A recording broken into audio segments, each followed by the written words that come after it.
उद्यमेनि सिद्ध्यन्ति कार्याणि न मनोरथे नई सुप्त शेषिंगस्य परिवेश्यन्ति मुख्य मार्गा। यानी आपको कोई भी कार्य करना है तो आपको क्या करना पड़ेगा, परिश्रम करना पड़ेगा। देखो साथियों, आप इस ब्लैक बोर्ड पे मैंने क्या लिखा है, ग्रीन बोर्ड, व्हाइट बोर्ड, देखिए लक्ष्य। आज का टॉपिक है हमारा कि सेकेंडरी बोर्ड के बाद में बच्चे की कर्तव्य मूड हो जाते हैं। जब सेकेंडरी की परीक्षा देते हैं तो बड़े उत्साह और जोश के साथ अच्छे अच्छे नंबर लाते हैं और मेहनत भी करते हैं। कोई 75 बनाता है, कोई 85 बनाता है, कोई 95 बनाता है, कोई बेचारा 65 भी बनाता है, कोई 45 भी बनाता है और कोई 99 के पास भी पहुंच जाता है। जब सेकेंडरी बोर्ड की परीक्षा दे देता है, उसके रिजल्ट के बाद में सबसे ज़्यादा परेशानी उस बच्चे के गार्जियंस को, माता पिता को, अभिभावकों को, परिवार वालों को होती है कि अब बच्चे को क्या दिया जाए, क्या पढ़ाया जाए, कौन से ग्रुप में डाला जाए, कौन सा सब्जेक्ट दिया जाए। तो बच्चे सबसे ज़्यादा, ये एक ऐसी स्टेज है कि आपने यदि सही दिशा का चयन कर लिया, यानी सही सब्जेक्ट का चयन कर लिया, तो आप बुलंदियों को छू सकते हैं। और बाय मिस्टेक सब्जेक्ट यदि आपका गलत चयन हो गया तो आप धरातल पे ही रह जाएंगे। तो मैं आज अपने इस वीडियो के माध्यम से आपको ये बताना चाहता हूँ कि सेकेंडरी बोर्ड के बाद में बच्चे को कौन सा विषय दिया जाए, उसको कौन सा सब्जेक्ट पढ़वाया जाए ताकि वो अपने जीवन में उन्नति कर सके। साथियों, सबसे पहले मैं बताना चाहता हूँ कि महत्वपूर्ण बात, सभी गार्जियन को ये बात अपने दिमाग में बिठा लेनी है कि अपनी बातें, यानी अपनी जो इंटेलिजेंसी है बच्चों पे नहीं थोपें। अपनी जो ज़्यादा जो आकांक्षाएं हैं, इच्छाएं हैं, बच्चों पे नहीं थोपें। यानी बच्चे को खुला माइंड रखें, बच्चे को ये कहें, प्रोत्साहित करें कि बेटे बेटी आपको किस विषय में रुचि है, आप क्या पढ़ना चाहती है, क्या नहीं पढ़ना चाहते हैं। तो जो उससे पूछिए, उसकी क्या इच्छा है, उसकी क्या आकांक्षा है, तब जाकर के वो अपने जीवन में सफल होगा। मैं एक उदाहरण देना चाहता हूँ कि यदि बच्चा 75% लाए, 80% लाए, उसकी इच्छा है कि मैं बैंकिंग सेक्टर में जाऊँ, कुछ बैंकिंग के संबंधित उसको अच्छा दिमाग है, उसकी अच्छी परफॉर्मेंस है, लेकिन उसके गार्जियन कहते नहीं तेरे को डॉक्टर बनना है, पीएमटी करना है, नीट करना है, तो बच्चा डिप्रेशन में चला जाता है। तो सबसे महत्वपूर्ण बात यही है कि बच्चे के डिप्रेशन को हटाने के लिए, यानी बच्चे को एकदम फ्री माइंड छोड़ दो। अपने जो संतान है उसको कहो आपकी चॉइस के अनुसार आपको सब्जेक्ट लेना है, मानसिक बर्डन नहीं डालना है। यानी अब मैं आपको बताना चाहता हूं कि 10th के बाद में जब बच्चा 10th कर लेता है, उसके बाद में उसके पास 3 स्कोप हो जाते हैं पढ़ने के लिए। पहला ग्रुप है साइंस, दूसरा ग्रुप है कॉमर्स और तीसरा ग्रुप है आर्ट्स। तो अब आप, जब बच्चा तो मासूम होता है, उसको पता नहीं होता है, तो उसके लिए ही हम ये वीडियो बता रहे हैं कि बच्चे को क्या बनना है, उसका एम क्या है। अब तीनों फैक्टर में बता रहा हूं। साइंस के अंदर भी वापस अलग अलग फैक्टर है, जैसे साइंस बायो, साइंस मैथ और साइंस एग्रीकल्चर। ये 3 ग्रुप है।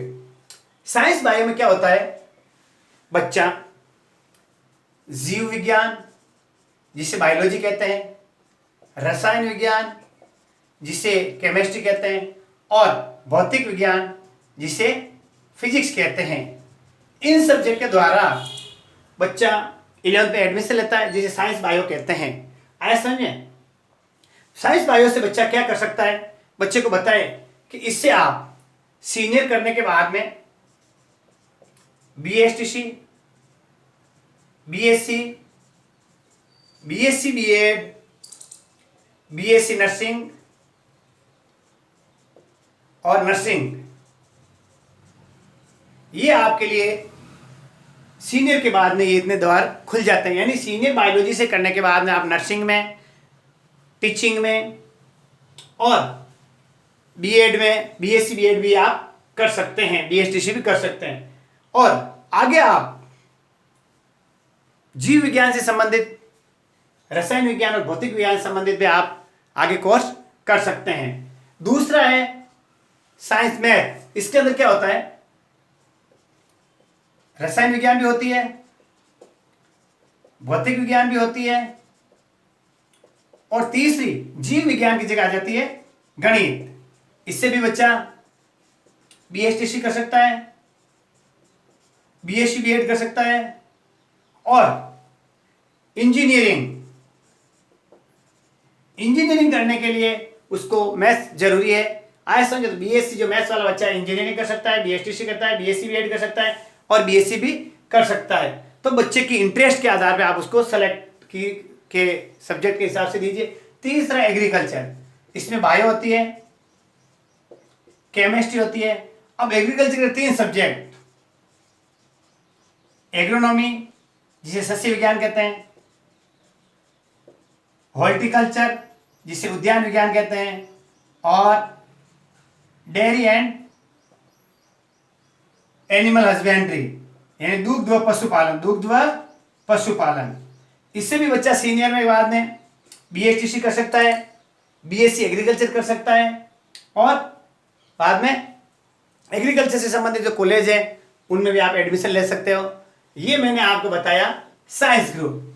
अब साइंस ग्रुप क्या है, साइंस में थोड़ा वेटेज रहता है साथियों, तो मेरी सलाह है कि बच्चे को मोर देन 75% आते हैं सेकेंडरी बोर्ड में, तो उसकी इच्छा 75 पे भी उसकी इच्छा पूछो कि बच्चे की इच्छा यदि साइंस लेने की है तो उसके कम से कम 75% से ऊपर होने चाहिए। लेकिन आजकल के ज़माने में 75 बन जाते हैं, तो आप 85 तो ले लो।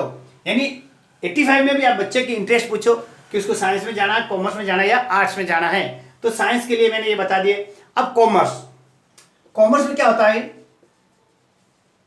अकाउंट होता है, बिजनेस होता है